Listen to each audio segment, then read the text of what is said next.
Baik, assalamualaikum warahmatullahi wabarakatuh. Sebelumnya perkenalkan, nama saya Anissa Nur Wahidah dengan NPM 2259201003. Di sini saya akan menyelesaikan tugas 2 machine learning, yaitu melakukan proses feature engineering, data augmentation, dan normalisasi data pada dataset. Di sini saya menggunakan dataset yang sebelumnya, yaitu Gaussian rating ini.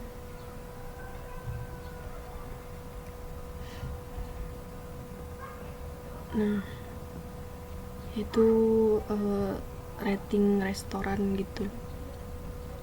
Ini kita tutup dulu. Ini codingannya. Yang pertama di sini ada import pandas SPD, import numpy, import matplotlib, dan import seaborn. Pandas digunakan untuk manipulasi dan analisis data. Numpy digunakan untuk operasi matematika dan array. Matplotlib dan seaborn digunakan untuk visualisasi data. Lalu ada file path Gaussian rating CSV, data PD read CSV, file path. File path adalah nama atau path dari file CSV. Gaussian rating CSV-nya adalah yang ingin dibaca. Lalu PD read CSV ini membaca data dari file CSV ke dalam data frame data, menampilkan informasi awal dataset. Data info menampilkan informasi umum tentang data frame seperti jumlah baris, kolom, tipe data, dan nilai non-null. Lalu data describe memberikan statistik dasar untuk setiap kolom numerik dalam data frame seperti mean, standar deviasi, min, max, dan kuartil. Menampilkan nama kolom yang tersedia. Data columns menampilkan daftar nama kolom yang tersedia dalam data frame. Lalu hasil run-nya seperti ini. Totalnya ada 15 kolom, 200 entry.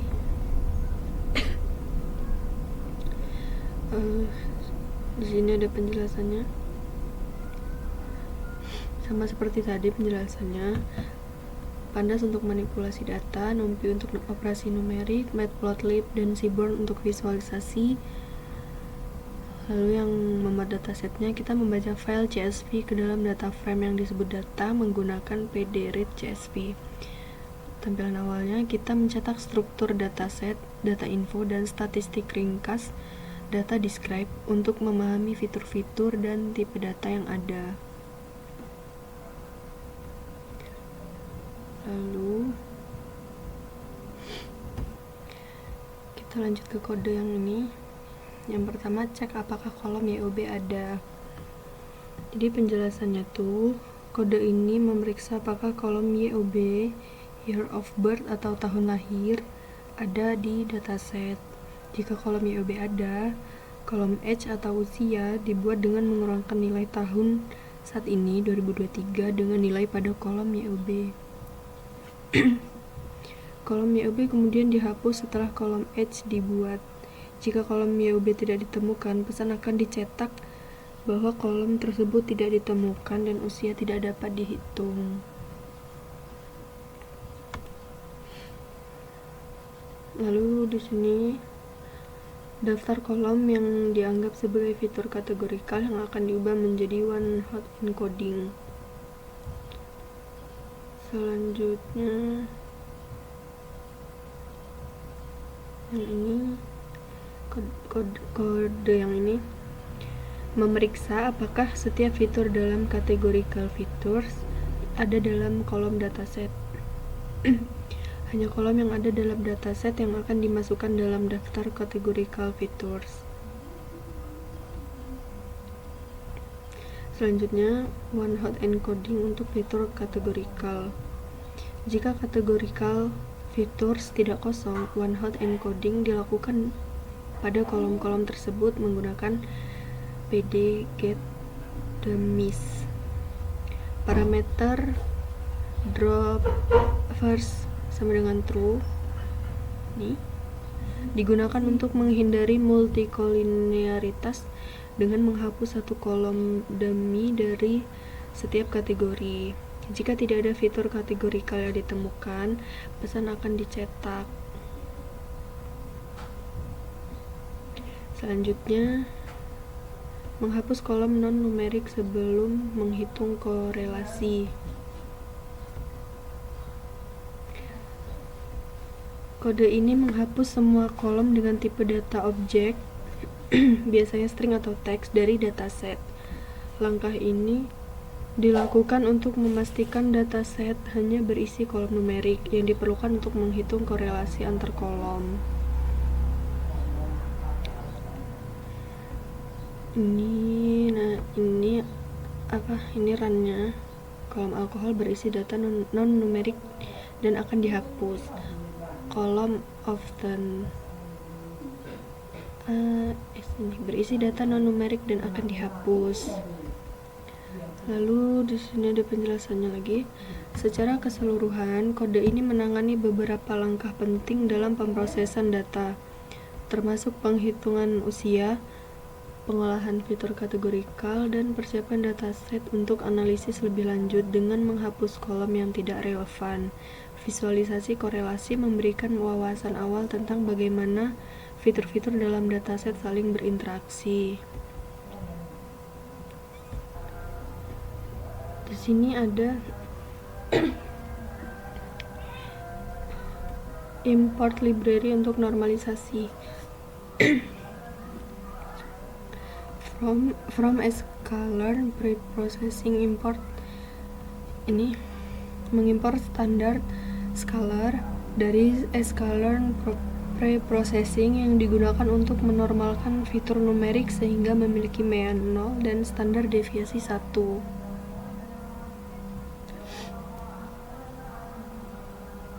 Lalu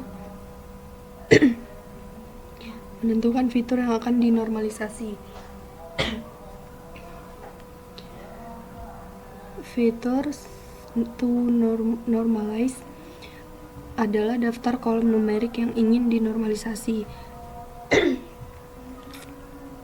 Scalar adalah objek standar scalar yang akan digunakan untuk melakukan normalisasi pada fitur-fitur tersebut.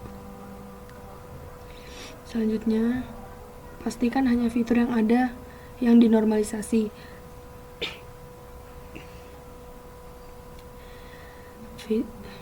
Kode ini memastikan bahwa hanya kolom-kolom yang benar-benar ada di dataset yang akan dinormalisasi, menghindari error yang mungkin terjadi jika kolom dalam features to normalize tidak ada di dataset. Selanjutnya, melakukan normalisasi fitur. If features to normalize data fitur to normalize scalar ini, else print tidak ada fitur numerik yang ditemukan untuk dinormalisasi. Jika fitur to normalize tidak kosong, normalisasi dilakukan dengan fit transform untuk mengubah data menjadi distribusi standar. Jika tidak ada fitur yang dapat dinormalisasi, pesan akan dicetak. Lalu visualisasi dataset setelah normalisasi. Membuat visualisasi distribusi dari fitur-fitur yang telah dinormalisasi menggunakan SNS histplot untuk membuat histogram dari fitur yang dinormalisasi dengan true untuk menampilkan kurva kepadatan. PLT title menambahkan judul pada plot. Judulnya itu distribusi fitur setelah normalisasi. Jika tidak ada fitur untuk divisualisasikan, pesan akan dicetak. Hasilnya seperti ini. Di sini ada penjelasan untuk setiap warnanya.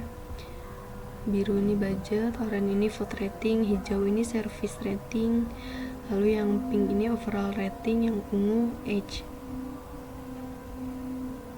Secara keseluruhan, kode ini berfungsi untuk menstandarisasi fitur numerik dalam dataset yang sangat penting untuk algoritma machine learning yang sensitif terhadap skala fitur. Proses normalisasi membantu meningkatkan performa model dan mengurangi waktu konvergensi. Visualisasi distribusi setelah normalisasi memberikan wawasan tentang bagaimana fitur-fitur tersebut terdistribusi dan apakah mereka sudah siap untuk diproses lebih lanjut. Di sini ada augmentasi data menambahkan noise pada rating. Lalu menampilkan beberapa sampel setelah augmentasi. Kita langsung ke penjelasannya. Di sini hasil runnya seperti ini ya, contoh data setelah augmentasi, yang food rating ini, yang service rating ini, yang overall rating. Penjelasannya, kode ini bertujuan untuk melakukan augmentasi data pada kolom rating dengan cara menambahkan noise acak. Ini membantu menciptakan variasi dalam data yang bisa meningkatkan kemampuan generalisasi model machine learning. Dengan memperkenalkan noise, model dapat belajar untuk menjadi lebih robust dan mengurangi kemungkinan overfitting pada data pelatihan yang memiliki nilai yang terlalu konsisten. Menampilkan contoh data setelah augmentasi memberikan gambaran kepada pengguna tentang efek dari proses tersebut.